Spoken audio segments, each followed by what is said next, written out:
Une poignée d'oligarques, ex-étudiants énarques se partageaient le pouvoir.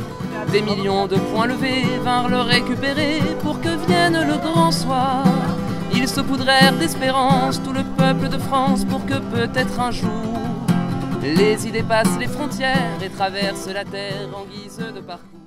Oui, bah écoute, pour l'instant tout se passe bien. On est en train de bloquer cet endroit ici de manière non violente, toujours pour demander à ce que Macron et le gouvernement français agissent concrètement. Il y a des mesures sérieuses par rapport à l'extinction de la biodiversité et au chaos climatique en cours. C'est extrêmement paisible. C'est vraiment une ambiance super bon enfant, mais c'est d'une violence extraordinaire pour le système que de bloquer en gros le carrefour le plus important de Paris, quoi. Dès qu'on sort d'ici, la tension est énorme, surtout à l'Élysée, etc., parce qu'ils ne savent pas du tout comment gérer un truc qui est non violent en fait, quoi. Comment gérer une sorte d'occupation aussi jolie dont ils savent très bien que s'ils la virent manu militari comme ils le faisaient avec les Gilets jaunes, ça risque de faire vraiment polémique. Donc ils vont être obligés de nasser par petits bouts. Mais ça va être compliqué pour eux, quoi. Pour l'instant, la police nous laisse faire, donc on espère pouvoir tenir le plus longtemps possible, sachant qu'au même moment, des actions du même type, toujours non violentes, avec Extinction Rebellion, ont lieu aux quatre coins du monde, dans 60 pays. Macron n'a pas intérêt politiquement à nous faire évacuer par la police d'une manière peut-être violente comme la dernière fois, puisque évidemment ça nuirait à son image de président pseudo-écolo avec beaucoup de guillemets. Du coup, je pense que pour l'instant, il va quand même essayer de sauvegarder le peu d'image écolo qui lui reste encore. Et c'est la raison pour laquelle il nous laisse faire pour le moment. Ils ont vraiment été pris de court, donc c'est pour ça qu'il y a un flottement, c'est-à-dire qu'ils ne savent pas comment. C'est pour ça qu'on voit des mecs de la BRI se balader pour essayer de comprendre quelle est l'ampleur, comment est-ce qu'ils pourraient intervenir.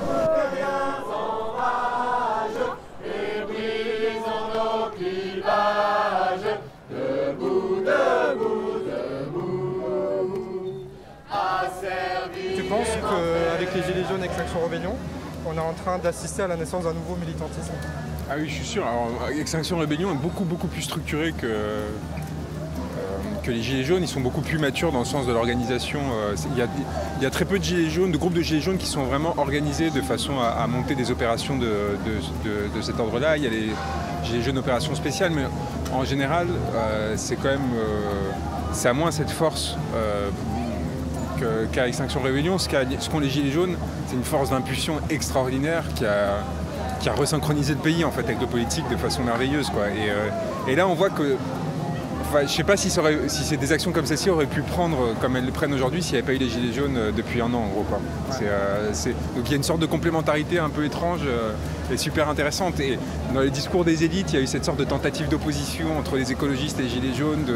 Et moi, je suis convaincu qu'en fait, ça va dans la même direction et qu'on avance très vite, en fait. Ça a été particulièrement pensé pour réussir.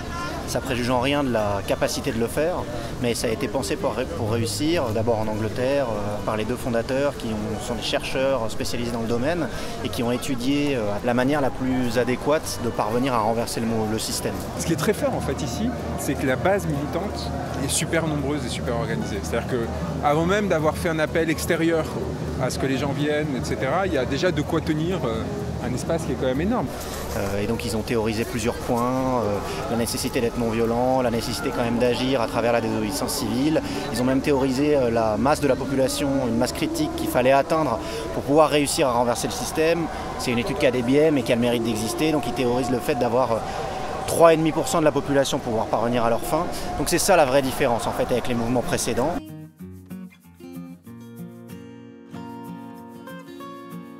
Le fait de me lancer dans ces mouvements un peu de lutte pour le climat, ça m'a fait connaître beaucoup de choses, rencontrer beaucoup de gens et j'ai appris plein de choses en très peu de temps et je me dis il y a encore plein de trucs à apprendre pour gagner en résilience, en autonomie. Ça nous force à nous bouger parce qu'on voit qu'on ne peut pas rien faire. Rien faire c'est trop triste, c'est pas intéressant. Donc il faut faire quelque chose et les choses qu'on fait ou que ça nous fait faire, ce genre d'événements par les rencontres qu'on y fait, par les gens qu'on y croise et par les gens avec lesquels on discute, ça nous fait faire plein de choses dans nos vies perso et je trouve ça hyper intéressant, hyper positif pour plus tard. En tout cas, ce que les gens disent, c'est qu'au bout de très peu de temps, on peut avoir un rôle, on peut avoir un impact et on peut être impliqué dans le mouvement dans Extinction Rebellion, même si on est arrivé il y a 2 semaines. Et donc ça, je crois que c'est assez attirant pour quelqu'un de l'extérieur, ou en tout cas pour des néo-arrivants. Et c'est ce qui aussi permet de recruter et de massifier le mouvement. C'est vrai que ce qui m'a fait venir, c'est les arguments écologiques, ce qui m'a fait venir dans ce genre de manifestations et dans ce genre d'événements. Mais après, quand on les vit de l'intérieur, on se rend compte qu'on reconnecte avec du sens, qu'on rediscute avec les gens, qu'on apprend à le vivre ensemble, qu'on apprend un nouvel mode de discussion, de gouvernance, de mode d'action. Et c'est ça qui fait rester sur la durée, je pense, parce que les arguments écologiques, ils sont pas hyper stylés, ils sont pas très sexy en vrai.